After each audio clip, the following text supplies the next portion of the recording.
Hello everyone, welcome to my channel. Today I'm going to share with you the classic book, Everything is Negotiable, How to Get the Best Deal Every Time, by the renowned British negotiation expert Gavin Kennedy. This book is widely considered a must-read intro to negotiation skills. It insightfully dissects the essence of negotiation, allowing us to no longer view negotiation as a zero-sum game or merely compromising.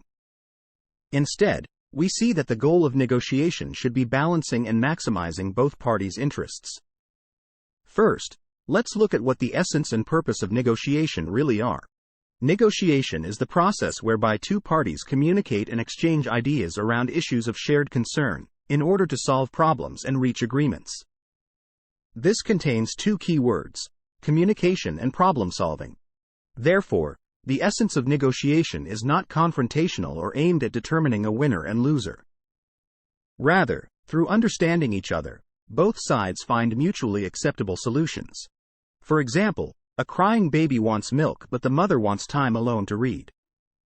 If the mother forcibly stops the baby from crying or simply gives in to its demands, this negotiation can only end in failure. The right approach is for the mother to take a small amount of time to feed the baby. This satisfies the baby's needs and allows the mother relatively more alone time. Through compromise, both sides win.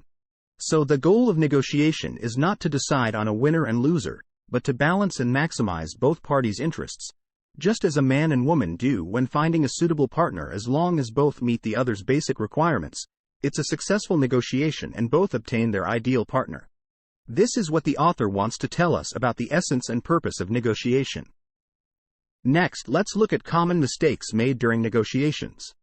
The first common mistake is readily accepting the other party's initial offer. Whether buyer or seller, if you immediately agree to the first offer, you'll likely feel shortchanged afterwards and think you could have negotiated further. The second mistake is making unilateral concessions in the hope of gaining goodwill from the other party. However, such concessions are often seen as weakness and won't advance the negotiation. They may even encourage the other party to take advantage of you. The third mistake is changing your own requests or offers before receiving a substantive response from the other party.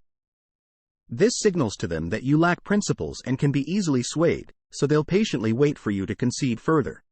The fourth mistake is explicitly writing "price negotiable" in an advertisement. This directly tells potential buyers that you lack confidence and are willing to go low at any time, undoubtedly weakening your negotiation position.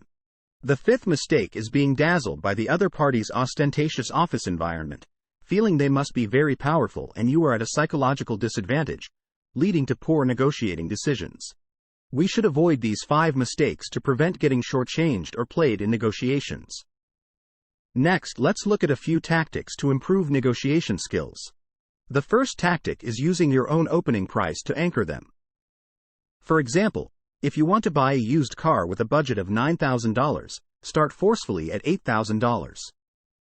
This anchors their expectations around your price, not giving room for them to open sky high. Note the opening price should still be within reason, not astronomical. The second tactic is inventing a higher authority. During a negotiation, you can make a call to a supervisor and then carry on based on their advice. This makes the other party believe certain conditions are fixed for you. The third tactic is not conceding without reciprocity. Any concession should come with stipulated conditions, to avoid appearing weak. The fourth and most important tactic is focusing on the other party's true interests, not just their superficial position. Standing in their shoes to identify shared interests makes reaching consensus much easier. That's all for today. I highly recommend you get and study this book closely, as it will surely benefit your work and life tremendously. Thank you for watching and see you next time.